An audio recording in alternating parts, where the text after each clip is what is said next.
Representative. अरे आप तो मुसलमान हो ही नहीं। आपने पहले टीवी चैनल पे मुझसे कहा कि मैं नास्तिक हूं। आप मेरे को आपने टीवी चैनल पे मुझसे बोला कि मैं नास्तिक हूं। आप मुसलमान कहां से? आदर्शों को अपनाते हैं आप, आचरण आदर्शों स्वभाव को अपना लीजिए। आप नहीं अपना रहे ना। एक बात समझ में नहीं आई कि बीजेपी के प्रवक्ता महोदय मुगल की बात करने लगे कि मुगल को हमने कुछ भी हुआ सबके सामने। सुधांशु त्रिवेदी, ये अरविंद केजरीवाल की गारंटी है। अनुराग भदौरिया, मैं आपके पास आऊंगा। मैं आपके पास बड़ी खुशी है कि आज भाजपा वाले भी और सारे टीवी मीडिया चैनल्स भी फाइनली आज सुधांशु त्रिवेदी ने अनुराग और मौलाना को एक साथ पेल दिया। अनुराग पुष्पा पुष्पा चिल्लाता रहा और कहता है अनुराग श्री राम का आशीर्वाद उनके पास है, जबकि अनुराग के दादा मुलायम सिंह यादव ने राम भक्तों पर गोलियां चलवाई थी। जिस आदमी ने राम भक्तों पर गोलियां चलवाई हो उस पार्टी पर राम जी का आशीर्वाद कैसे हो सकता है, आप खुद सोचिए। ये ग्रंथी पुजारी का ऐलान तो कर दिया है, इनको भी लाइन में लगाना है और वो 18 महीने से अपनी तनख्वाह का वेट कर रहे हैं। मुझे कुछ कहना है, मैं मुसलमान हूं। नहीं, मुझे कुछ कहना है, मैं मुसलमान हूं। एक हाथ से मेरे रिप्रेजेंटेटिव, मैं क्या से मेरे रिप्रेजेंटेटिव हो? आप तो नास्तिक हो। अमीश भाई मेरे रिप्रेजेंटेटिव। अरे आप तो मुसलमान हो ही नहीं। आपने पहले टीवी चैनल पे मुझसे कहा कि मैं नास्तिक हूं। आप मेरे को आपने टीवी चैनल पे मुझसे बोला कि मैं नास्तिक हूं। आप मुसलमान कहां से हो गए? नहीं नहीं अमीश भाई, मैं शो नहीं करता हूं। हम इन्होंने खुद एक्सेप्ट किया। अच्छा ये बोल रहे, ये अपनी बात को बोले, ये अपनी बात को बोले, ये अपनी बात को बोले। तो 30 सेकंड रख ले। बात को मुसलमान क्यों कह रहे हैं? एक अपनी बात को 30 सेकंड रखने का अधिकार है उनको। अरे सवाल ये है, आपको भी अधिकार है, आपको भी अधिकार है अपनी बात को। मुसलमान क्या करके एक सेकंड, मुसलमान वोट बैंक के लिए इतना झगड़ा, नास्तिक कहकर बोल। मैं एक सेकंड, तहसीन को आप ऑडियो खोलिए। तहसीन 30 सेकंड, एक second, Priyanka. Okay Tahseen, you make your point, 30 second. ये मेरे प्रतिनिधि नहीं है, इन्होंने ट्वीट है मेरे पास। इन्होंने कहा था ये राम मंदिर के जजमेंट को नहीं एक्सेप्ट करते और मंदिर तोड़कर मस्जिद बनाया जाएगा। इन पे पुलिस कंप्लेन हुआ था। ये हिंदू मुसलमान करते, भाजपा का फायदा करते। मैं और प्रियंका अपने आप लड़ेंगे, मैं और अनुराग भाई लड़ेंगे। हम इसको बीजेपी का मैं आज भी अपने बयान पे कायम हूं। जो एक्शन पर ये देखिए सुधांशु जी को कैसे ये कैसे बिल्कुल ये इमाम एसोसिएशन के चेयरमैन के ऐसे बैठे बनाएंगे। देखिए इनकी भी कुछ पॉइंट। अगर आपने कल या परसों में ग्रांट इशू भी कर दी तो सिग्नेटरी तो है ही नहीं वहां। जब सिग्नेटरी नहीं है फिर ये मामला जो को तो फंसेगा, इलेक्शन के बाद जाएगा। बिल्कुल बिल्कुल, ये कह रही एक मिसमैनेजमेंट है। और वही बात है जो बीजेपी और कांग्रेस कह रही है कि आप ऐलान बड़े बड़े कर रहे हैं लेकिन पुरानी बातों को पूरा नहीं कर पा रहे हैं। मुझे तो और पॉलिटिकली ये आपके लिए बहुत खराब सिचुएशन हो जाती है। Sudhanshu Denal, come to you.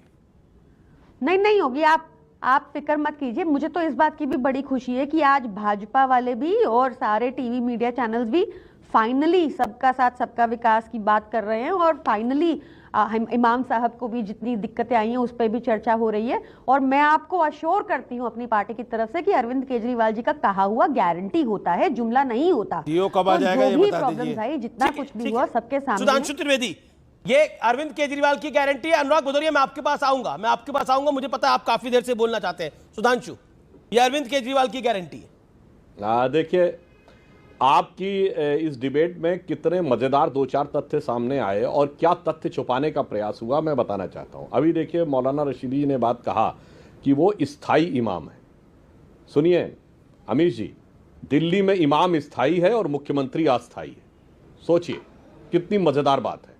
और उन्होंने आगे क्या बोला, अभी तहसीन भाई को बहुत साहब क्यों बीच में आ रहे हैं, तो मैं याद दिलाना चाहता हूं भारत के इतिहास में यदि पहली बार किसी इमाम का फतवा जारी करवाया गया है कि वो किसी पॉलिटिकल पार्टी को वोट दे, तो तहसीन भाई याद करिएगा दिल्ली के शाही इमाम बुखारी से 1980 में इंदिरा गांधी ने फतवा जारी कराया। दूसरी बात, दिल्ली की बात हो रही है, दिल्ली के इमाम बुखारी से 89 में वीपी सिंह ने फतवा जारी कराया। और उनके बेटे जो वर्तमान इमाम हैं उन्होंने 2014 में सोनिया गांधी के लिए फतवा जारी कराया। अब कांग्रेस वाले जब ये बोलते हैं कि हम इमाम को बीच में नहीं लाना चाहते तो बहुत वो लगता है साहब आप लोगों ने तो इमामों और मौलवियों की वजह से कैसे बदल दिया था शाहबानों का केस सबको पता है। इसलिए कम से कम कांग्रेस वालों को बोलने से पहले सोचना चाहिए।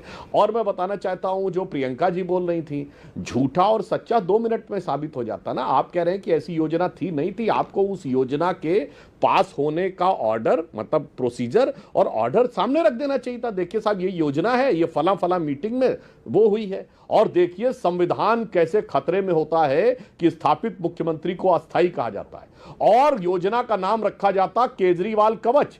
केजरीवाल जी आज सरकार में क्या है, न मुख्यमंत्री, न उप मुख्यमंत्री, न मंत्री है, यहां तक कि मुख्य सचेतक तक नहीं है। जो व्यक्ति सरकार में नहीं है उसके नाम के ऊपर चलती है योजना। से खतरे में आता है। और इसीलिए हम ये कहना चाहते हैं, जहां तक पुजारियों को और ग्रंथियों को देने की बात है, तो जिस मुख्यमंत्री का ये बयान हो कि उसने कहा कि राम मंदिर बनने वाला था, तो मैंने कहा, वैसे वो खामखा अपने परिवार वालों के बीच में ले आते हैं, तो मैंने कहा कि मेरी नानी जो है वो बड़ी खुश होंगी, अब तो राम मंदिर बनने वाला है। तो जिसने कहा होगा, ना बेटा, ऐसा मंदिर जो किसी की मस्जिद को तोड़कर बना हो तो भगवान प्रार्थना कबूल नहीं करते। और सोचिए, ये बोला था कुछ साल पहले, उसके बाद कहते हैं राम मंदिर दर्शन के लिए लोगों को भेजेंगे। सोचिए, इस कदर पलटी खाते हैं कि ओलंपिक का जिम्नास्ट भी शर्मा जाए कि इतनी कुटनी तो मैं भी जो है, जिसे वो कहते हैं ना, वो राइडिंग बार के ऊपर नहीं पलट। पहले अनुराग से एक राय ले लेता हूं। अनुराग, क्या सिटिंग मुख्यमंत्री को स्थायी मुख्यमंत्री को अस्थायी मुख्यमंत्री कहना उचित है? 30 सेकंड अनुराग। मुझे तो एक बात समझ में नहीं आई कि बीजेपी के प्रवक्ता महोदय मुगल की बात करने लगे कि मुगल को हमने मरोड़ा। कौन मुगल है भाई इस देश के अंदर में? किसको आपने मरोड़ दिया? किसको? जब मुगल थे तब तो नहीं, मुगल मानसिकता की किसकी है? इन्हीं की हो सकती है। जब देश में मुगल है ही नहीं तो मानसिकता कहां से आ गई? इसके मतलब ये जब मुगल थे तब तो बीजेपी भी नहीं थी। कि मतलब आपकी मानसिकता दूषित है ना, जिसलिए आपको पता चल जाता है। जिसकी जैसी मानसिकता होती है वैसी वो अब दूसरों को समझ लेता है। फिर इन्होंने बुलेट ट्रेन की बात की। अरे बुलेट ट्रेन चल रही है, आपको पता ही नहीं है। बुलेट ट्रेन बहुत तेजी से इस देश के अंदर में, महंगाई बेरोजगारी बुलेट ट्रेन की तरह तो चल रही है, आपको पता ही नहीं चल रहा है। फिर इनको आया बाजीराव मस्तानी। अरे भैया, पिक्चर इतना देखते हो तो पुष्पा भी देख लेते, उसका भी डायलॉग याद कर लेते तो शायद उस डायलॉग के हिसाब से कुछ करते तो जनता का भला हो जाता। फिर आपने कहा कि आशीर्वाद देवों का है। भाई, देव का आशीर्वाद तो समाजवादियों के साथ है, प्रभु का है। जिस मंदिर की आप बात करते हो अयोध्या में, प्रभु का आशीर्वाद समाजवादियों को मिला है, क्योंकि हम उनके आचरण को अपनाते हैं, उनके स्वभाव को अपनाते हैं, उनके आदर्शों को अपनाते हैं। आप आचरण, आदर्शों और स्वभाव को अपना लीजिए।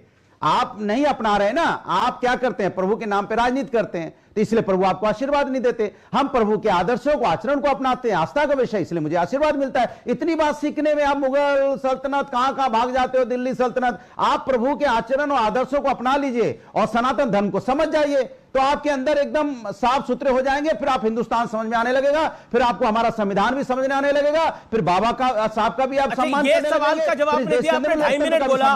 मुख्यमंत्री स्थायी होता है, अस्थायी होता है? एक स्थायी मुख्यमंत्री को अस्थायी कहना जायज है, आपको लगता है?